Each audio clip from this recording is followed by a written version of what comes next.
丹花下死，做鬼也风流。龙兄弟！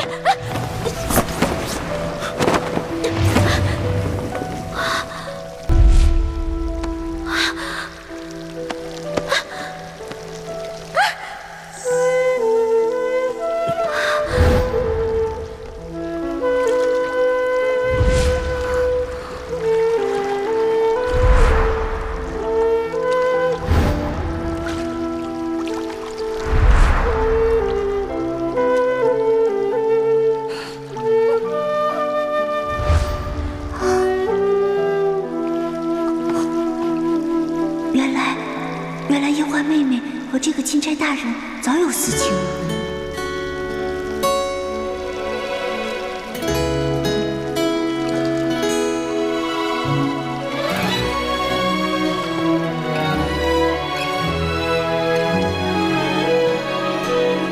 春秋两岸，时光最近，一生的愿，将心留于人世间，守我乾坤。这强笑翠清香药效十分了得，任凭你什么贞妇烈女都抵挡不住。你手上可有解药？没有。不过，裘贵好像说了一嘴，要破此香，最有效的方式是痛。痛，没错，痛。待他们药效发作了，你趁机潜进去，用重手法电他们几处最生痛的穴道。如此，他们应该可以清醒。好。心中细流，回远方清绝，回首一生。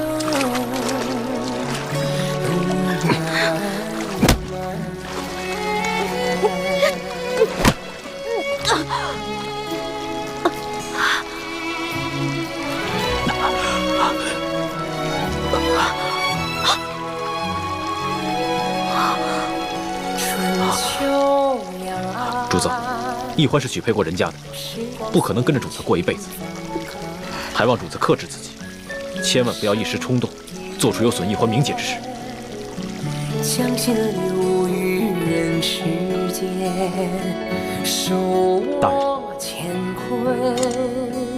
卑职听到阁中不断传来调笑之声，还有追逐嬉戏声，后来还有落入浴池的溪水声，还有女子呼痛的娇呼之声。看来龙大人兴致很高。开在眉间，弹千秋。刘德昭安排了人在外面探听阁中的动静。刚才你们那一番闹腾，反倒会让他们放心。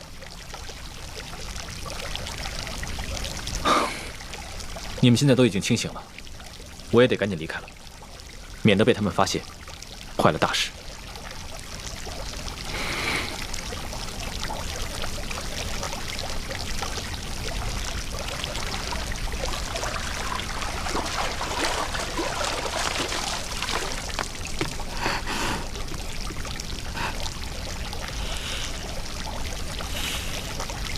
原来易欢妹妹和我一样，早已许配了人家，心中喜欢的却是另外一个人。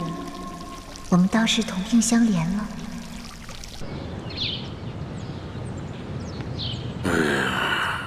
怎么还不出来呀？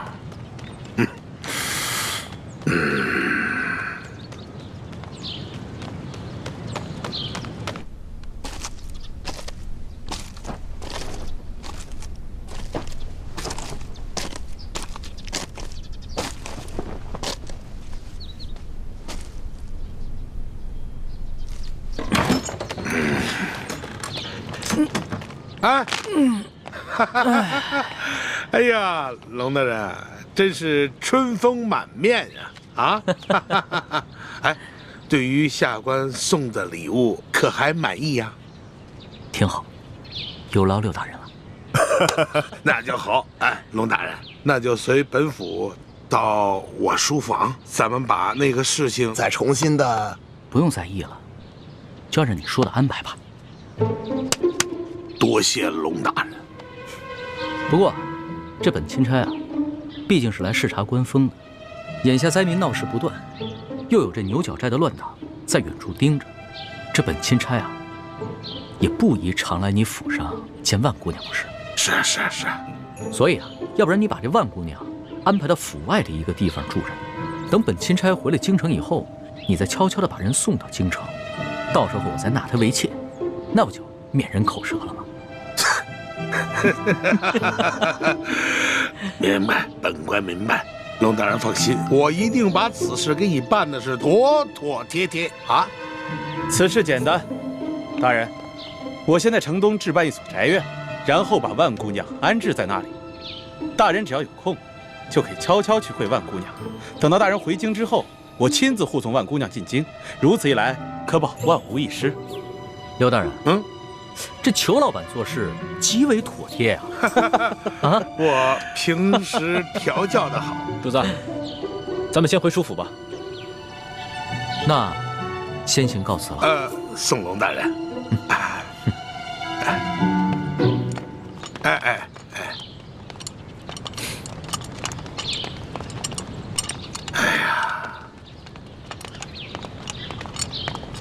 贵儿啊！看到了吗？原来此人的弱点是好色呀！亏了你那儿有一个美人万苏，否则这一关真的难过呀。事不宜迟，我先给他置办宅院，再送几个丫鬟给他。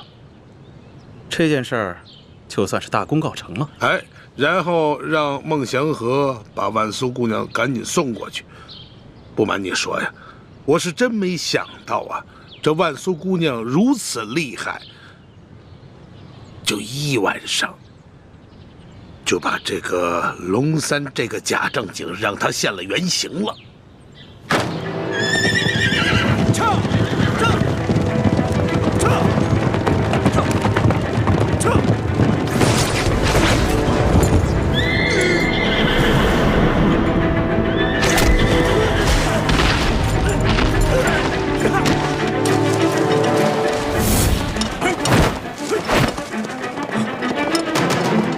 什么人胆敢光天化日之下拦路抢劫？识相的就把钱留下，还有马也得留下。义父，他们多半是附近牛角山寨的山匪。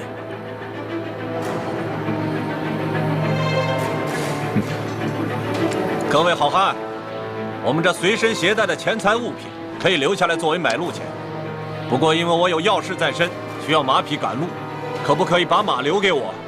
还请高抬贵手。哼，讨价还价，好啊！你们今天要是不把马留下，老子让你的命都留下！哎，各位兄弟，有话好说吗？既然这样，那马就留给大家，钱财马匹都留给你们，放我一条生路。哼，怎么了？你不说好了只要钱财吗？大三，给我出！拦住他们！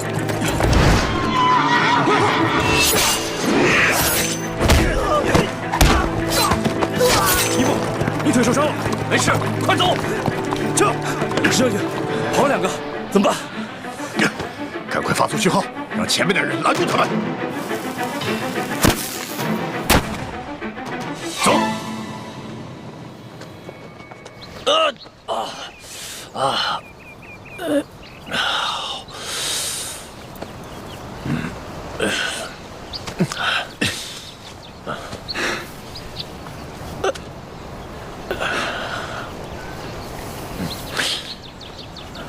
义父，我看这帮黑衣人不像是普通的盗匪，目的也不是为了咱们的钱财和马匹，倒像是一批训练有素的杀手，处心积虑置我们于死地啊！是啊，他们好像很了解我们的行踪。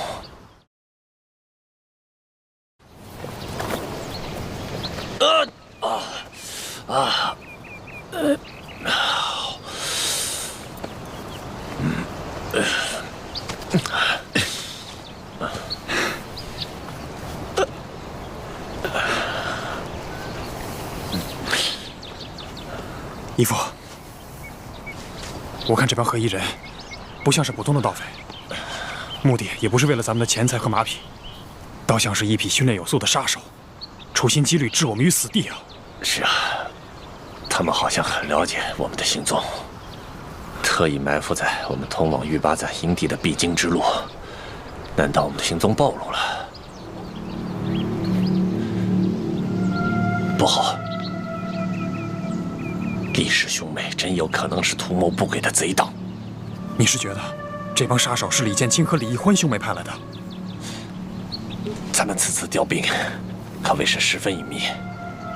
这些杀手是如何知晓的？这李公公在宫里30多年了。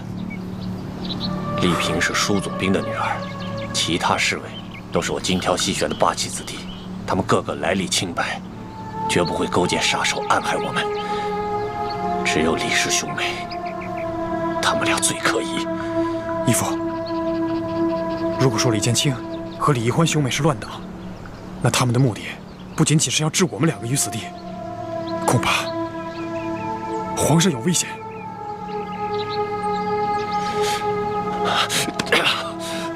都怪我！我不该听皇上的，什么还要去调兵？我应该死谏皇上，让他赶快回京才对。现在也没有办法，那我们该继续调兵，还是回去见皇上？他们跑不了太远，快跟上！不好，我们快跑！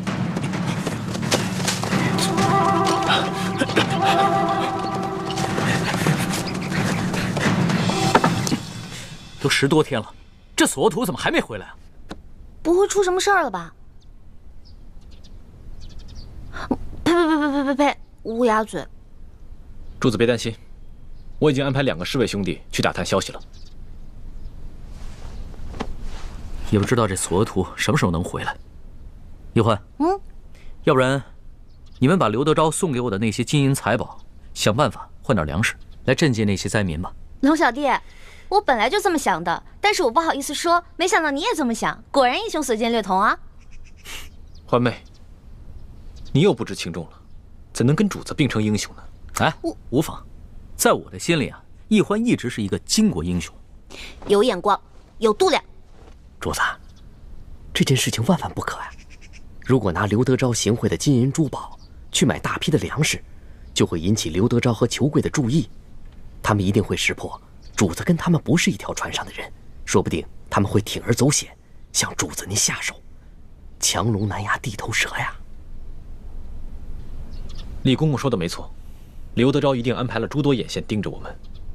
眼下索大人情况不明，我们切不可轻举妄动。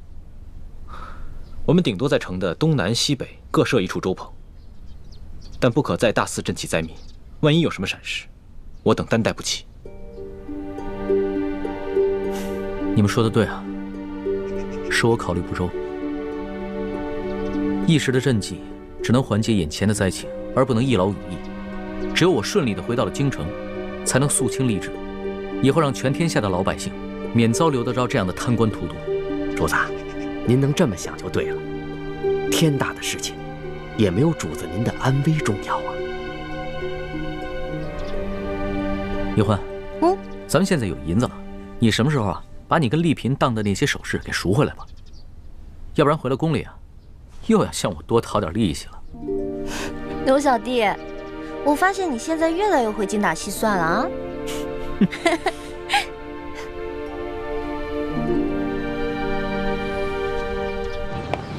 裘贵啊，这龙三那里现在有什么异常啊？没有，他就是在城里多设了几处粥棚，然后12个时辰不间断的施粥。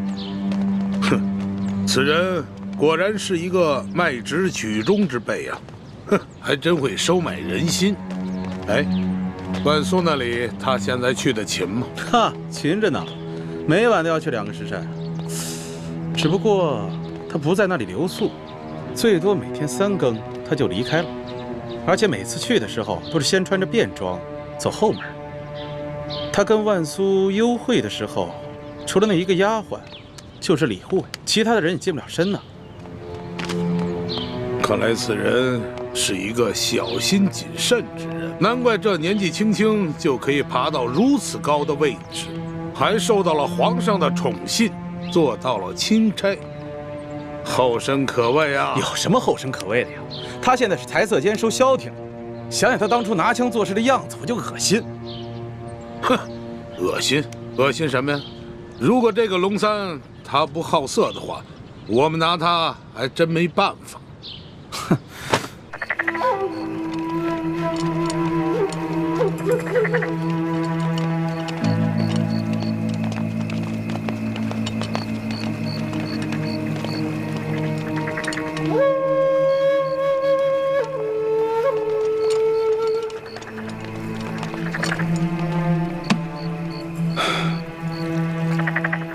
孟护卫，这个龙大人每次都是午夜来，3更离开吗？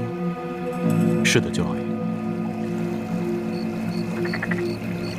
大人这心里还是有些不踏实啊。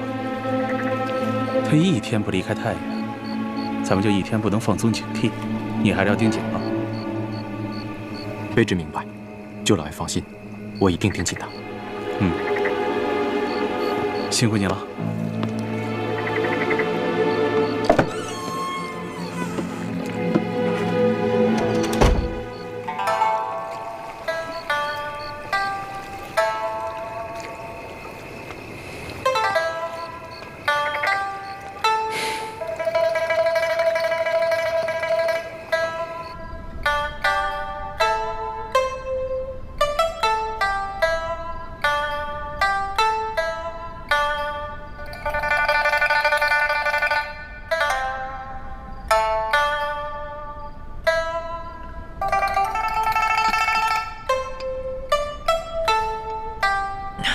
老大，那日在逍遥阁里面，我听到的琵琶声也是这万苏姑娘弹的，不是你吧？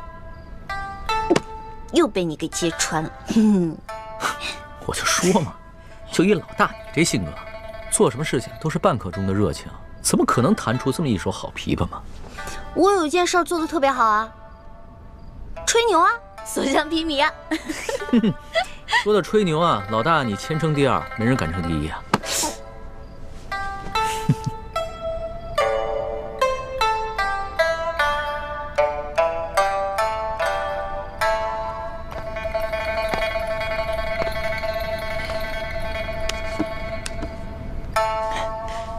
老大，我虽然吧没见过这个万苏姑娘的脸，但是吧，我就看她这个朦胧的身姿和她弹的这一手好琵琶，一想啊，她就是一个色艺双绝的女子。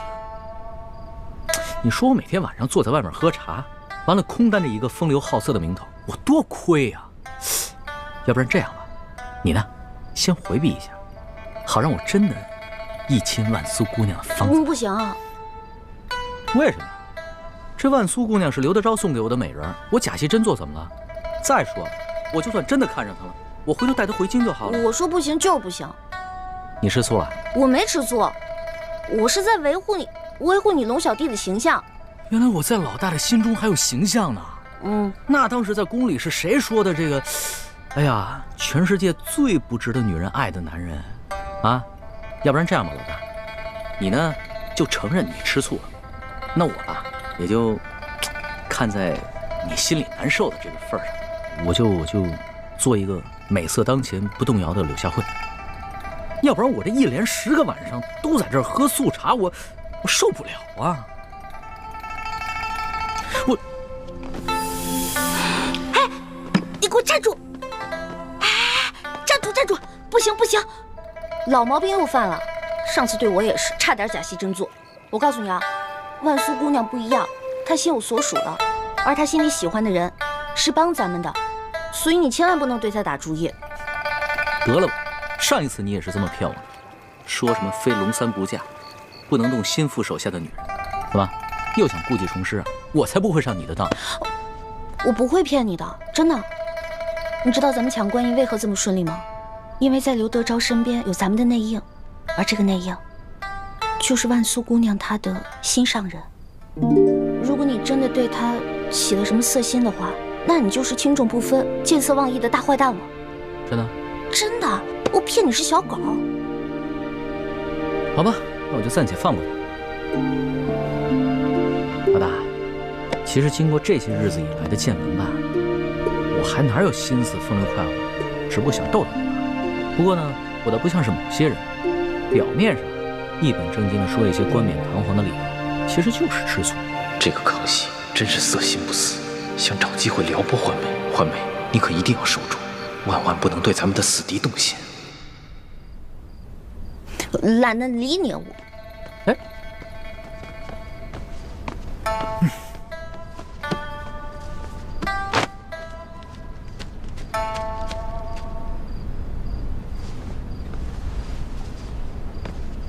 龙大人，时候不早了，小女子恭送大人。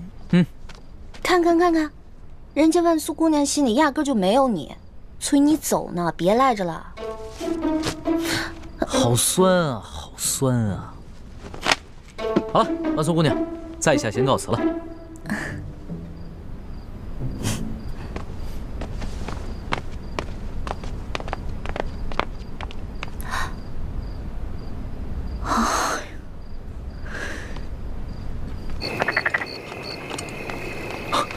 孟兄，李兄，秋桂一直在对面的房间监视你们，刚刚才走的，现在可以放心回舒府了。多谢孟兄。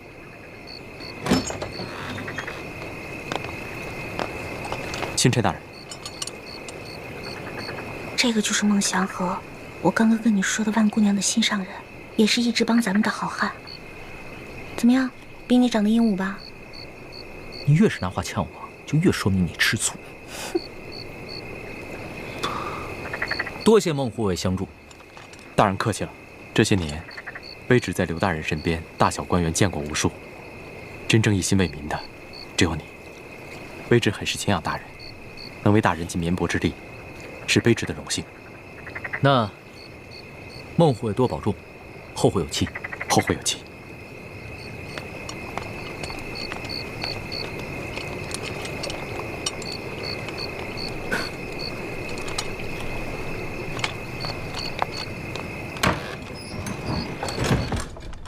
婉妹，孟哥哥，婉妹，孟哥哥，你总算来看我了。我无时无刻不在想你，只是找不到合适的机会。这下好了，我与刘大人的10年之约明日期满，我们可以远走高飞了。真的，太好了。婉妹，你且收拾好东西，明日我来接你。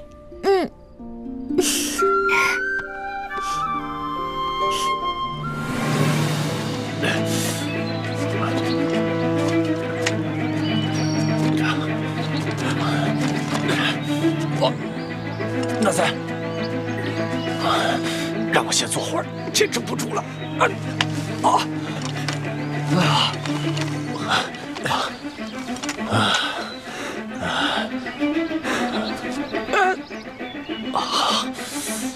纳采，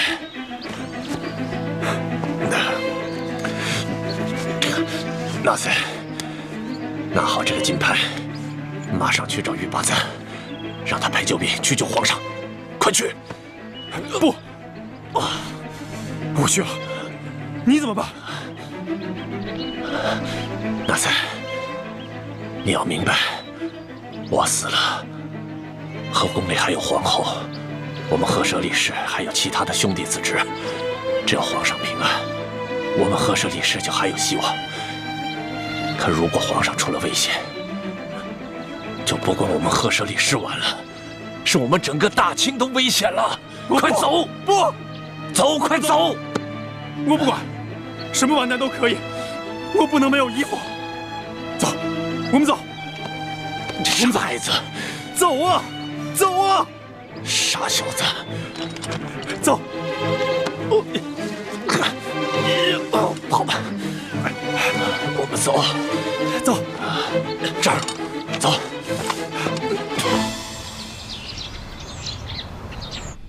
一会儿人来之后不说了。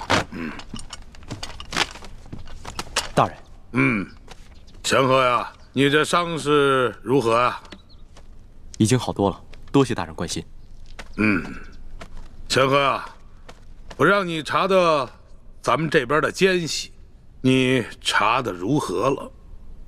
还在调查之中，目前尚无进展。大人，卑职还有要事想跟大人商议。讲。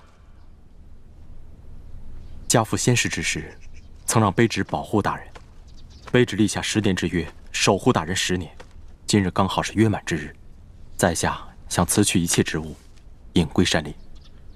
祥和呀，你已经想好了，决定了，不愿意再继续追随我了？卑职生性散淡，不宜久居官场，望大人能成全。也好。你既然已经决定了，我也就不强求了，人各有志嘛。不过啊，既然这样，你呢，再帮猛官完成最后一项任务，然后你再走，你看怎么样？卑职定当尽力。大人有何吩咐？你今夜一定要潜入书府，帮我把丽嫔给解决了。大人，你是让卑职暗杀丽嫔娘娘？不错，现在我们暂时把这个钦差龙三给稳住了。可这丽嫔娘娘身怀着龙胎，如若回宫之后产下皇子，到那个时候可就是后患无穷了。所以我们必须尽快给她铲除了。大人如何得知丽嫔娘娘怀有龙胎？孟护卫，这事儿啊，不瞒你了。其实我早就已经收买了书府的管家，他告诉我，丽嫔娘娘的奶娘近几日很是欢喜啊，每天都给丽嫔娘娘煲各种汤水。结果，就在前些天晚上，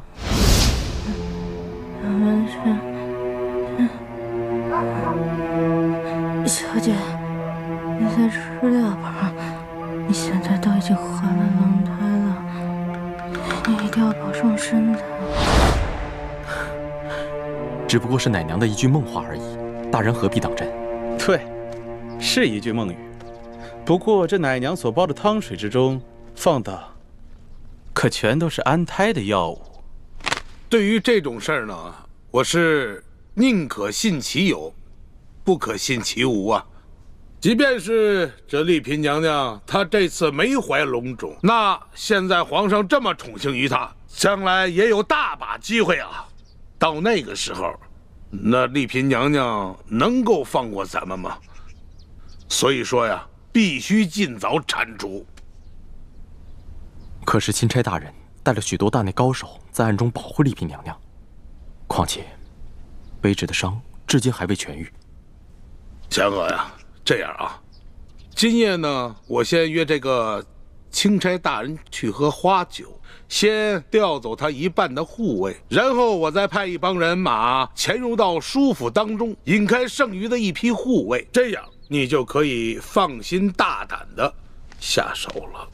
大人，书剑之死已有诸多蛛丝马迹指向大人，这个时候如再杀了丽嫔娘娘，那钦差大人会更加怀疑您。他虽然是收了大人的贿赂，但难保他回京不会出卖您。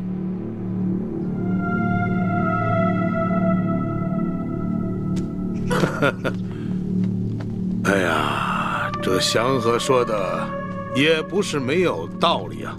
啊，容本官好好的想一想。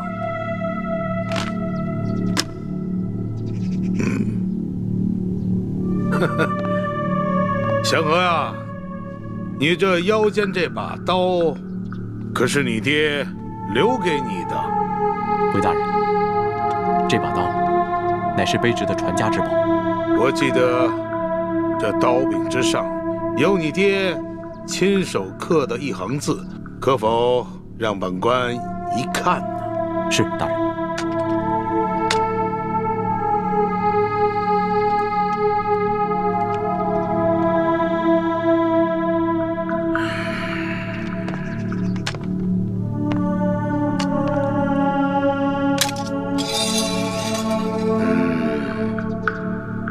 真是一把好刀。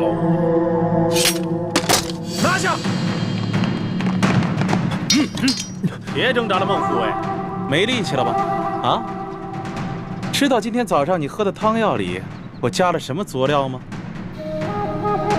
大人，你这是何意？孟祥和，亏我那么信任你，我实在是没有想到啊，你竟然跟这个龙三勾结在一起。大人，卑职不明白你在说什么。还在骗我是吗？昨夜我已经查明了，就是这个钦差龙三劫走了我庄严之内的观音。大人，您说龙三大人，他是盗取官银之人，大人可有凭证？你要凭证，我就告诉你。书府管家说了，官银失窃的当晚，龙三和他的一干护卫根本就不在书府，而是天快亮的时候才回来，个个黑衣蒙面，行踪诡异。而那个龙三，天亮的时候乔装成一位老人出去，我画了画像让管家看，没想到，姓艾的客商就是这个王八蛋乔装的。老子现在脸上的字到今日还没洗掉。孟祥和，你还不知道对不对？告诉你，昨天晚上我们给奶娘下了迷魂药，她可什么都说了。孟祥和，你快走开！小姐现在已经是皇上的嫔妃了，而且还怀了龙胎。祥和呀，你跟了我这么多年，我实在是想不通啊！你与那钦差龙三无亲无故，并不相识，你居然勾结他背叛于我！我知道，这么多年，我赏赐你的银两你都收下了，我赏赐你的丫头你却不收，这是为什么？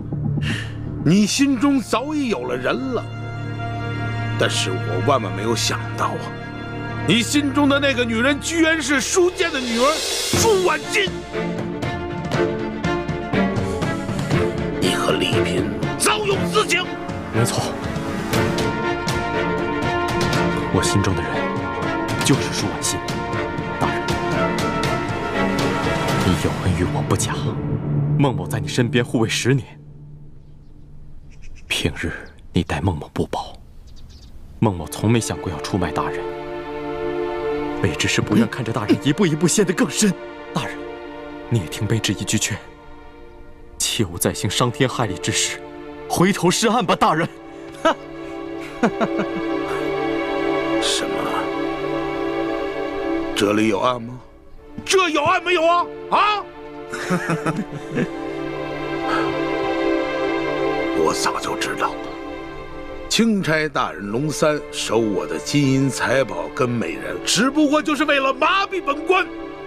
龙三进京之时，那就是我刘德昭赴死之日。我们还有什么办法？能有什么退路啊？大不了就拼死一搏。待他死后，我就将这个责任推给那些牛角寨上盘踞的山匪。大人，你可曾想过，牛角寨位于山西境内，就算皇上信了，钦差大人和丽嫔娘娘死于牛角寨之手，可你身为山西巡抚，你逃得了失职之罪吗？失职之罪，祥和呀，你给我听好了，经本府调查，钦差龙三勾结牛角寨上的前明余孽，他不但伪造圣旨，还勾结这些山贼打劫官府的库银，因分赃不均，起了内讧，自相残杀而亡。本府率兵剿灭了牛角寨，如此一来，你觉得皇上还能追究我失职之罪吗？在钦差龙三伪造圣旨在先，早已犯下了杀等之罪。大人，先把罪名嫁祸牛角寨，现在你又说钦差大人伪造密旨。我让你明白你是怎么死的。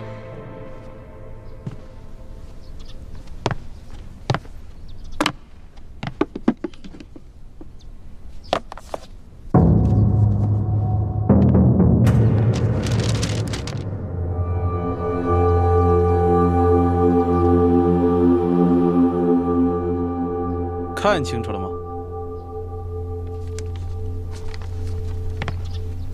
自从知道龙三敢劫取官银，我便觉得此事蹊跷，便吩咐管家暗中留意。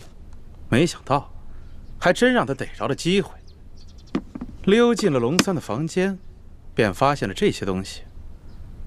结果我们仔细一看，看出了破绽，这玉玺还有密旨，是假的呀！不可能，钦差大人手中还有一道密旨，奉旨调查书剑遇刺一案。那封密旨，卑职仔细看过，绝不可能造假。兴许他是奉旨查书剑之死，可是他竟然胆大包天的想要插手山西政务，情急之下才伪造了圣旨还有玉玺，这叫什么呀？天堂有路他不走，地狱无门他闯进来。求贵，龙大人在儿子的脸上刻字，是希望你们能够精心反思、悔罪改过。你们居然执迷不悟！你放屁！他龙三算个什么东西啊？在我眼里，他只是一个虚伪狡诈、蝇营狗苟之辈。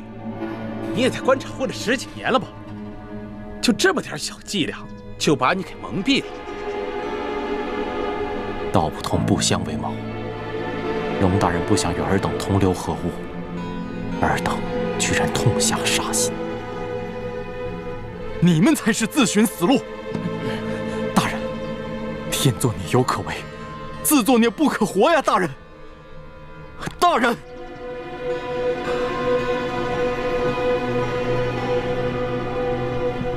也罢，我曾答应我父，守卫你10年。如今10年之约已满，我也算不负信义。刘德昭，我既已落你手里，这条命就任你处置。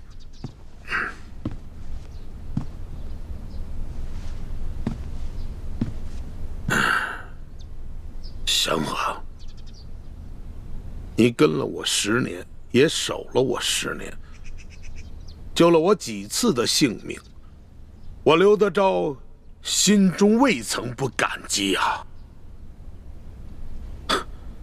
可你居然为了一个女人呐！你把我刘德昭逼到了绝境，把我刘氏的全族逼上了死路啊！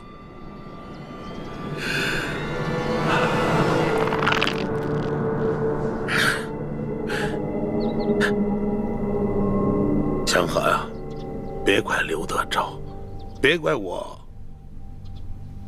心狠手辣。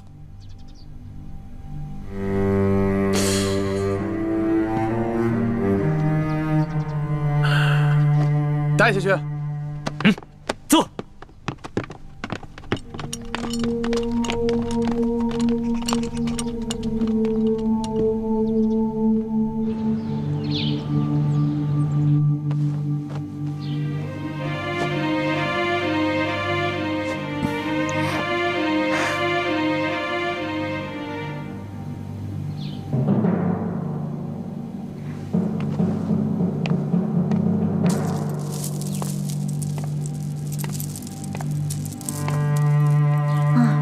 离天黑还有6个时辰，但愿不要再出什么意外才好。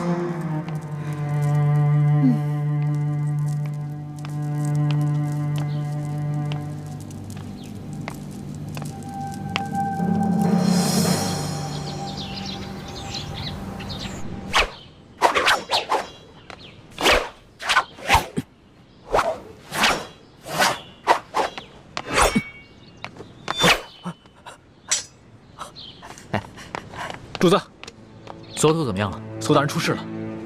我们在一处悬崖下找到了随行侍卫，他受了重伤，已经奄奄一息。他说他们在半路上接连遇到2伙身份不明的人袭击，他们3个侍卫掩护索大人和纳赛成功脱身了，但他们自己受伤之后被扔下了悬崖。那索图现在受了重伤，下落不明，不知是否已经安全抵达玉巴赞的军营。所以我打算另派2个随行的兄弟快马加鞭赶去玉巴赞的军营，但是他们没有主子的金牌作为信用，不知玉巴赞愿不愿意相信，肯不肯出兵？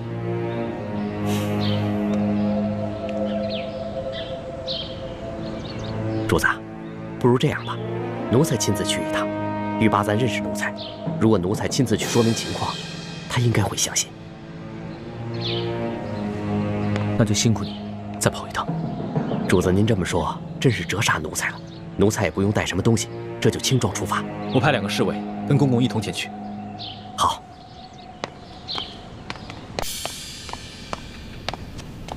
龙大人，巡抚大人派人前来，请龙大人过府商议赈灾事宜。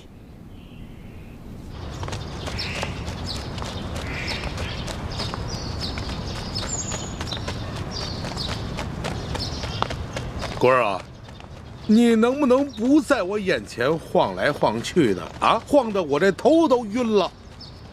你头晕，我心还烦呢。啊，姐夫，你看看我脸上这字儿啊，到今天都没掉下去。你说这姓龙的他多可恨呢！还有，这小子铁疙瘩一个，官场上这些规矩他懂吗？你还浪费这一桌子酒菜。要我说，人来之后直接拿下，严刑逼供之后再把他灭口得了。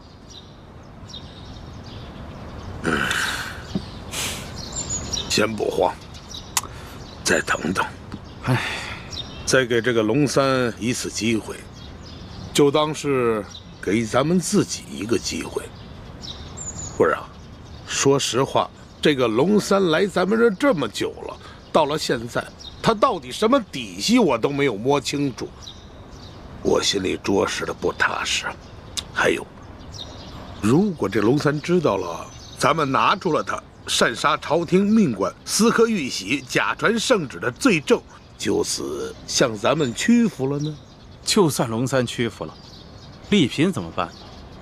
他跟咱们那是杀父之仇啊！那丽嫔必须死。再说了，如果这个龙三真的肯向咱们屈服，很多事情他自然会替咱们遮掩的。否则的话，就送他们一块儿见阎王。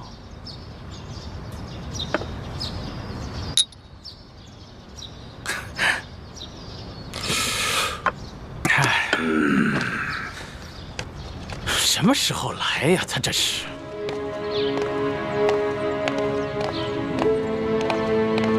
龙大人，请。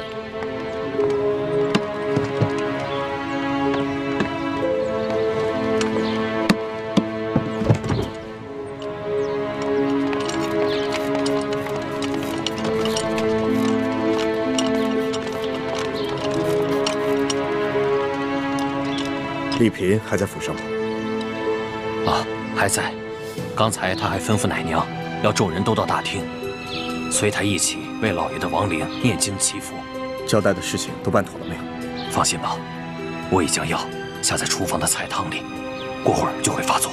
好，我先到大厅念经，你们等我信号。好，事成之后，我家大人必有重喜。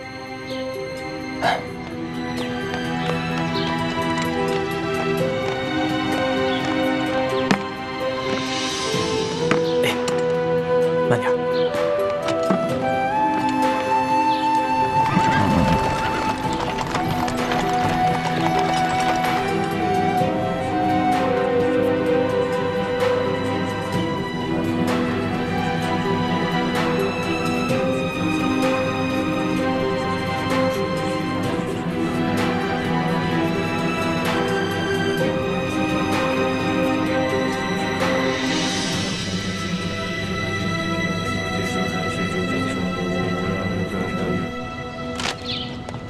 哎呀，龙大人，龙大人，有失远迎啊！龙大人，龙大人，来，请。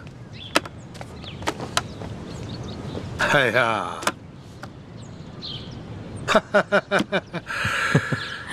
哎呀，此次请龙大人过府，没有别的意思，就是有2件东西，想请龙大人亲自过目啊。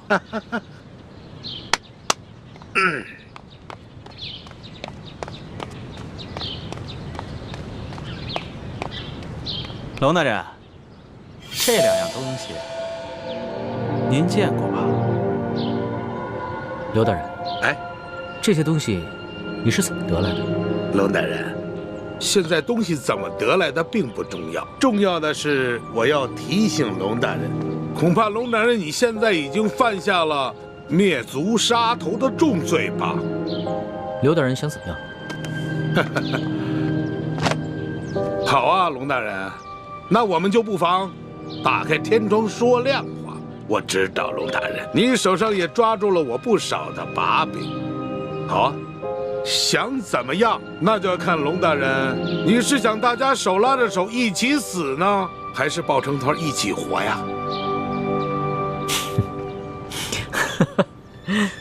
廖大人，好死不如赖活着。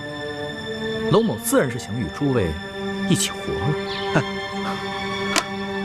爽快，爽快！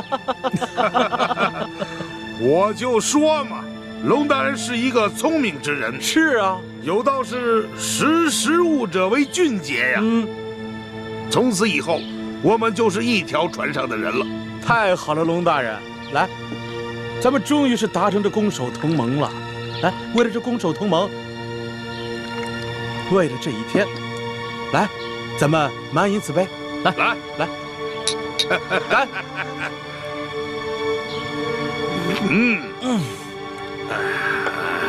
美酒啊！龙大人，既然咱们都是一家人了，那有件事儿，我得求您帮个忙。何事？您瞧我脸上这个字儿啊，您高抬贵手，把您的墨宝给我去了吧。乔老板啊，您脸上这个墨汁儿啊，是我家那个侍女特意调制的，这没有1个月以上，很难洗净。龙某也真是没有办法。乔老板，要不然您多等几日。行，不着急，不着急啊。抱歉抱歉啊，龙大人，您太客气了。来，自家人不说两家话。来啊，来。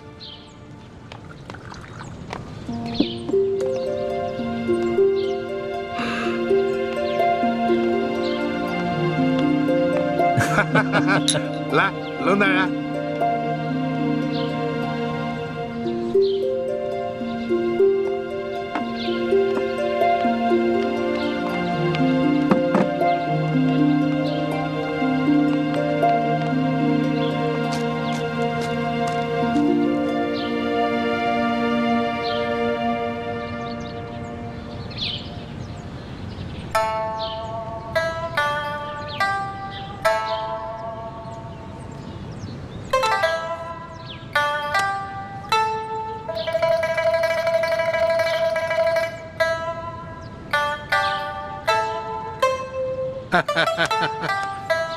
哎呀，龙大人呐，真是一个薄情的人儿啊！面对着这万姑娘色艺双绝，居然是毫不动心呐！刘大人，哎，龙某也不是个不怜香惜玉之人，是，只是那个时候与刘大人尚未交心，背地里啊，就害怕刘大人参我一本，所以只好辜负了美人了。哎，现在好了，以后咱们都是一家人了，你大可以放心的，以后与这万姑娘那是双宿双飞呀！啊，俗话说得好，人不风流枉少年呀。多谢刘大人玉成啊。哪里哪里。龙大人，既然咱们都是一家人了，那有件事儿，希望你多多帮忙啊。何事啊？我们收到消息，听说这丽嫔怀了龙胎了。正是。可是我们又收到消息，这丽嫔因为父亲亡故悲伤过度，在舒府小产了，结果不幸大出血，薨逝了。刘大人，这什么意思呀？我刚出府的时候，这丽嫔娘娘还好好的。龙大人，俗话说得好，天有不测风云，人有旦夕祸福啊。龙大人，你是一个聪明之人，这向皇上禀报丽嫔娘娘薨逝的消息，这折子还是由你拟一下吧，就算是你我联名吧。快跟上，快点！刘大人，这是什么意思呀？我刚出府的时候，这丽嫔娘娘还好好的。龙大人，俗话说得好，天有不测风云，人有旦夕祸福啊。龙大人，你是一个聪明之人，这向皇上禀报丽嫔娘娘薨逝的消息，这折子还是由你拟一下吧，就算是你我联名吧。快跟上，快点！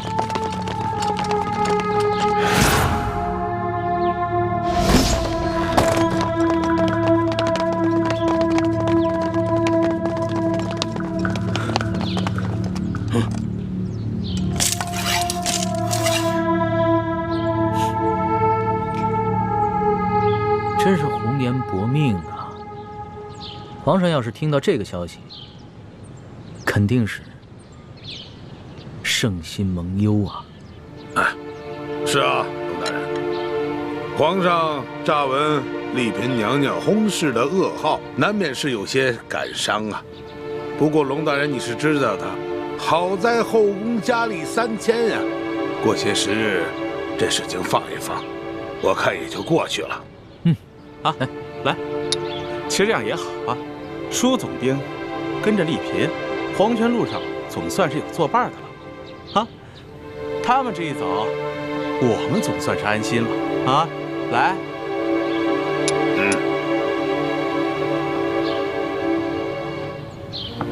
刘大人，那我就不在此喝酒了。我想带着万姑娘去小别院，单独的听她弹弹琵琶，喝喝小酒，你觉得如何？哎呦，龙大人还是个急性的人儿啊！好，你且去风流快活啊。这个丽嫔娘娘的后事由我来料理。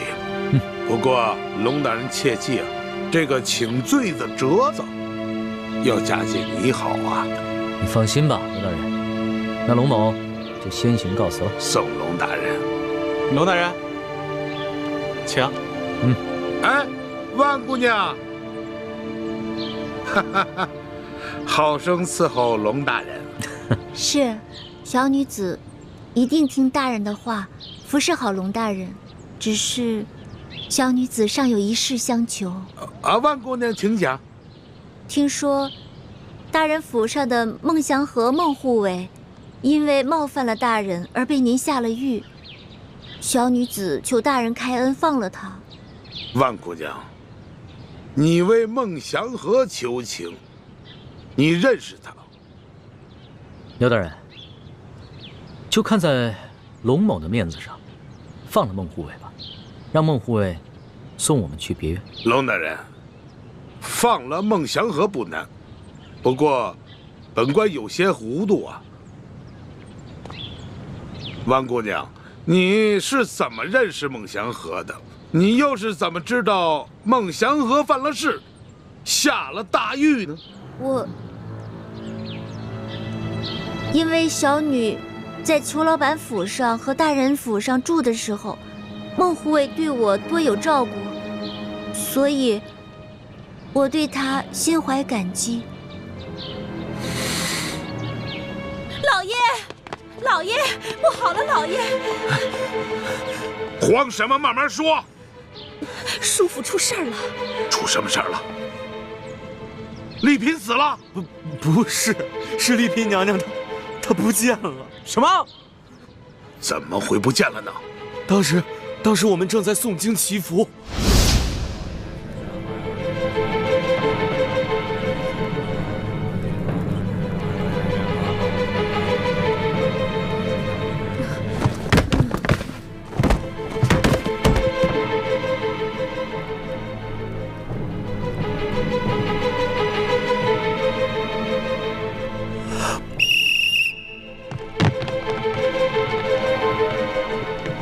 丽嫔呢？拿药来！小姐莫怪，我也不想害你，可我没办法呀。我一家老小的性命都搁在巡抚大人那儿了。你要怪，就怪老爷生前为什么老跟巡抚大人作对吧？黄管家，啊，郭妈妈，怎么是你？黄管家，小姐是你跟我从小看着长大的，老爷现在尸骨未寒，你居然对小姐下毒手！她不是你家小姐，她是我家小姐奶娘。小姐呢？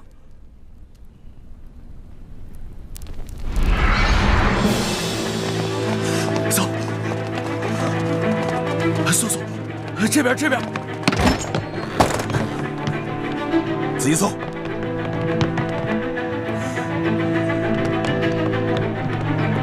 走。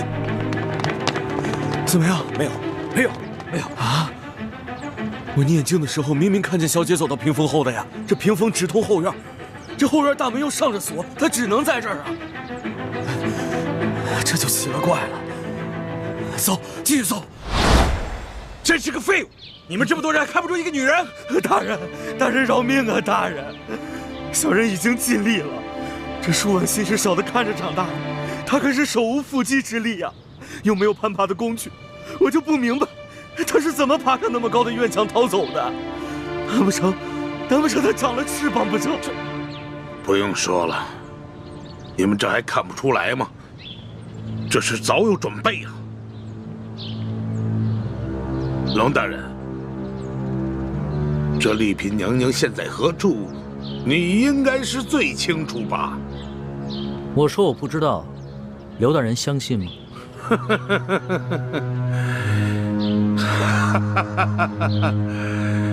你们说我相信吗？来人，快！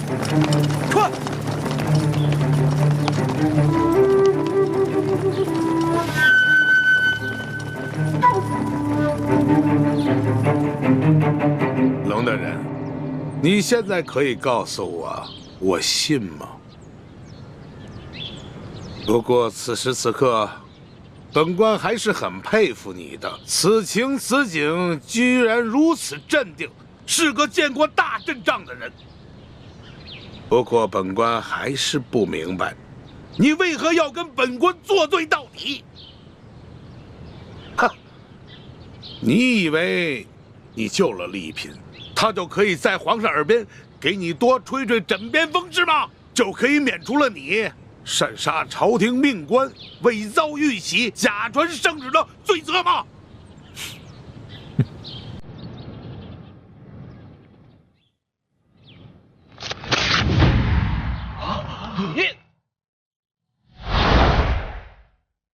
龙大人，巡抚大人派人前来，请龙大人过府商议赈灾事宜。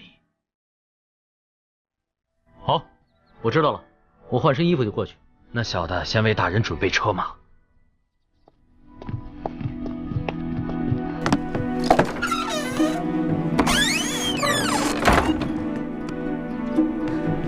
你们说这个人会不会就是被刘德昭收买的内奸啊？有可能，但是我们现在已经没有时间来找出舒府当中究竟谁是内奸了。主子，你带着奕欢还有丽嫔娘娘先走，我仪容成你的样子，先去刘府稳住他们。啊，龙小弟，这个时候就别啊了，就听我哥哥的吧。他武功很好的，你放心，若是没有咱们拖累他，他一个人谁都控制不住他。而且我跟主子身材相仿，倒正好方便互相易容。奕欢，我帮主子易容，你去通知丽嫔娘娘，让她做好准备，马上逃走。好。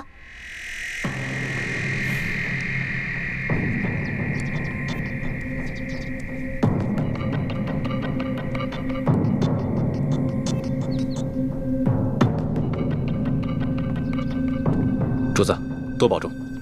要不要带几个侍卫？不必了，你跟奕欢更需要人保护。等我去了刘府，引开刘德昭的手下，你们就赶紧出城吧。等一等，多加小心，不要恋战，务必全身而退。多谢主子关心。李建清，怎么会是你呢？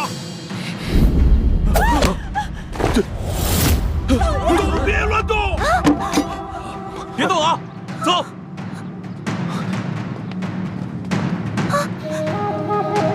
姓李的，放了我姐夫，不然我弄死他！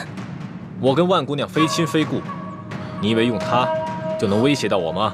少跟我来这一套！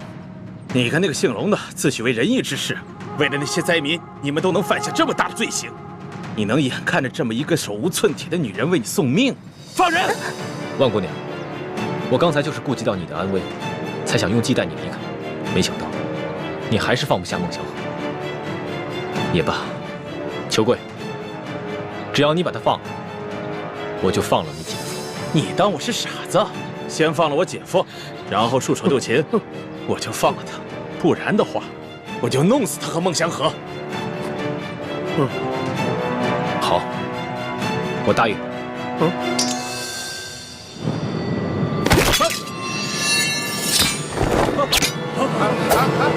希望呢？受伤刘大神，刘大神啊！你是倾城？没错，我是雪倾城。不行，小师妹，我不能跟你们一起走。这府上既然出了内奸，我们的计划暴露，孟祥和也迟迟不来送信，说明他已经出事了。我要留下来，跟师父一起救出孟祥和和舒婉心，放他们一条生路。雪姐姐，你放心吧，朱哥哥都说了，他会见机行事救出孟大哥的。大师兄虽然武功高强，可留他一个人在这里对付刘德昭这帮心狠手辣的禽兽，我不放心啊。雪姐姐，我觉得你对朱哥哥真好，事事都为他着想。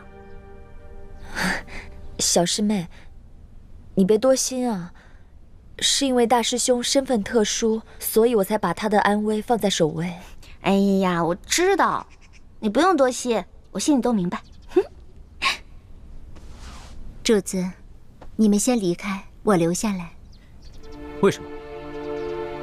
臣妾手无缚鸡之力，身子虚弱，若是主子带臣妾一起走，会是一个很大的拖累。可是刘德昭已经打定主意要跟我这个钦差大臣翻脸了，你留下来的话会很危险。刘德昭和您翻脸，可以借口说你伪造玉玺，假冒钦差。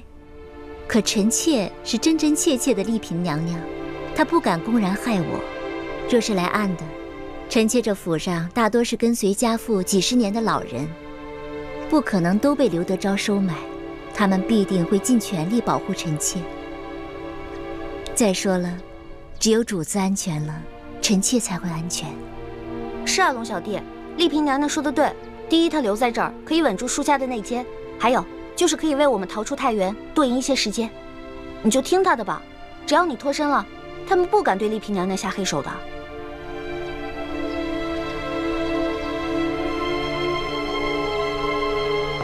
来人呐，来了。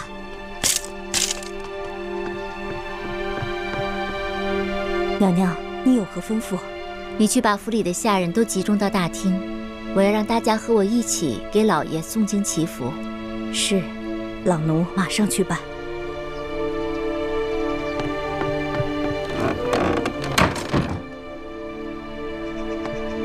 主子，一会儿府里的下人都会集中到大厅，你们就可以从后门离开了。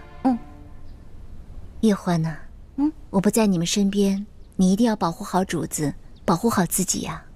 放心吧，丽嫔娘娘，我虽然武功不行，但是什么放毒啊、防身啊，我都是可以的。倒是你，现在舒府特别不安全，你得自己小心啊。婉心，想不到你平时柔弱，却是这般冷静果敢。待我平安脱身，一定想办法马上回来救你。待回到了紫禁城，一定好好奖赏你。主子安全，就是对臣妾最大的奖赏。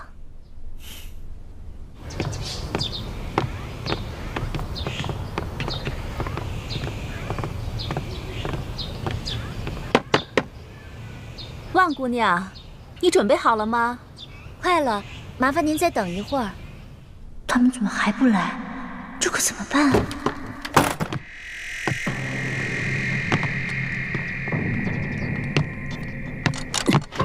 你们可算来了！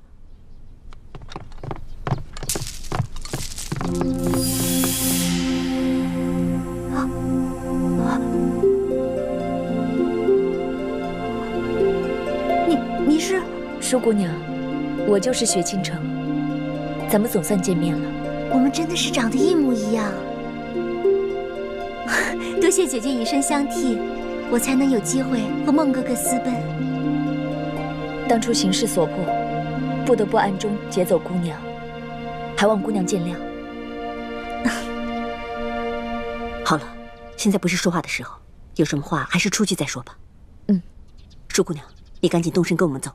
啊，不行，走不了了。刘德昭宴请钦差大人，要我前去陪酒助兴。啊？怪不得裘敏在外面守着。如果他去宴席的话，那对龙大人就更加不利了。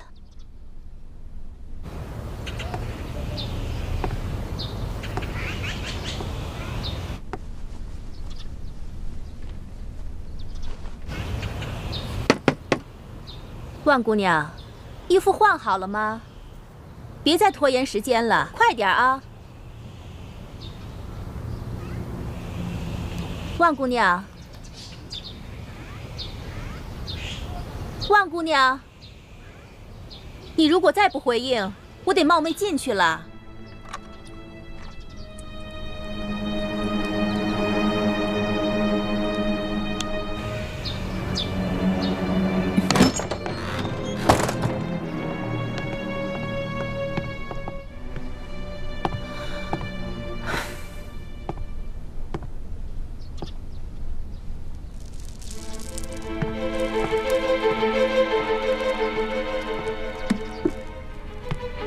走吧。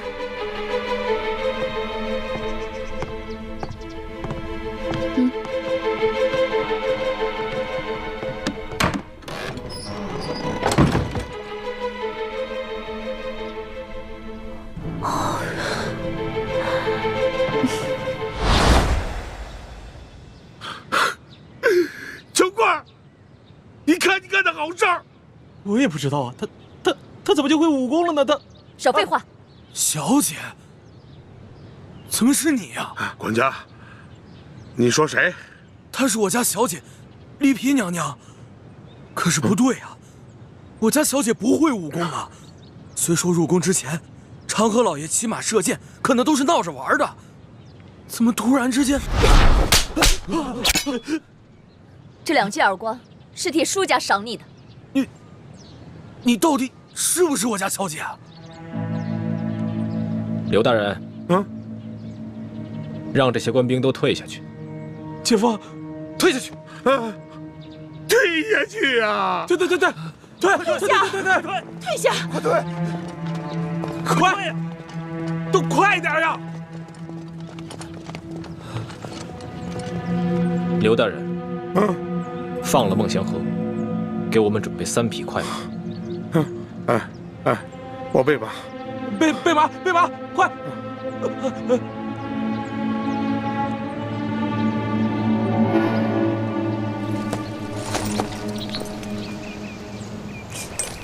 哎，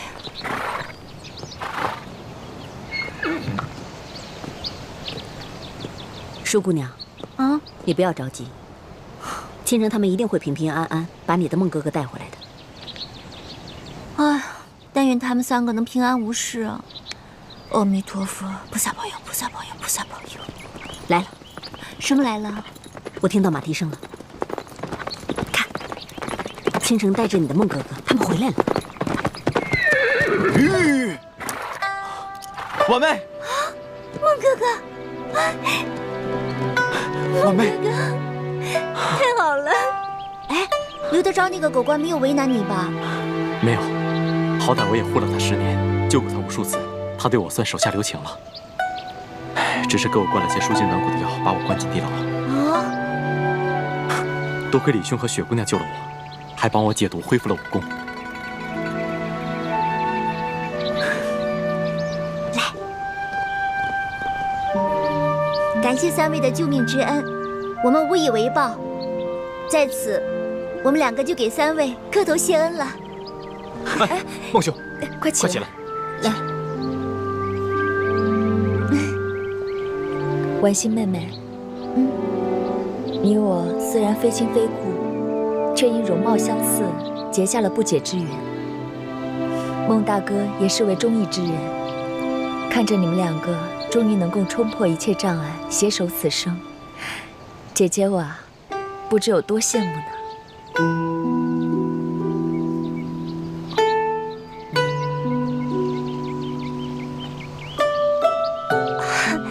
雪姐姐，我有我的孟大哥，你不是也有李护卫吗？我祝愿你们也能冲破一切障碍，白头偕老。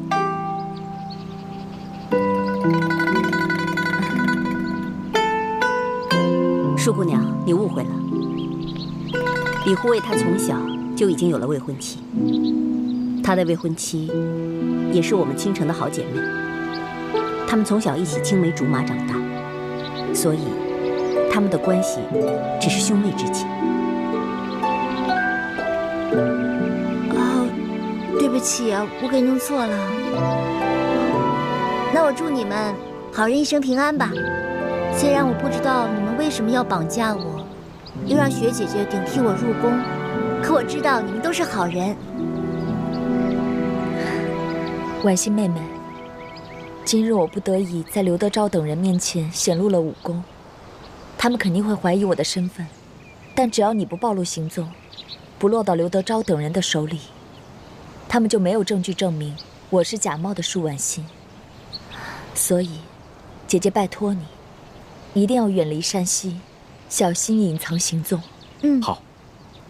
三位放心，我与婉妹此去必定选个隐秘的地方，野性埋名，男耕女织，过些平淡的生活，绝不给各位再添任何麻烦。如此甚好。孟兄，其实我也很羡慕你。李兄，你不也有青梅竹马的心上人吗？听说还是从小就定亲的未婚妻，不像我跟婉妹，还要经历这么多波折。我和我那未婚妻之间的波折，只怕比你们还要大。说来话长，不说也罢。李护卫，此地不宜久留，我们还是和舒姑娘他们就此别过吧。好，孟兄，你和舒姑娘各骑一匹马，赶紧快马加鞭，离开山西。好，多谢。山高水长，后会有期。后会有期。保重。雪姐姐，李大哥，再见了。一路平安。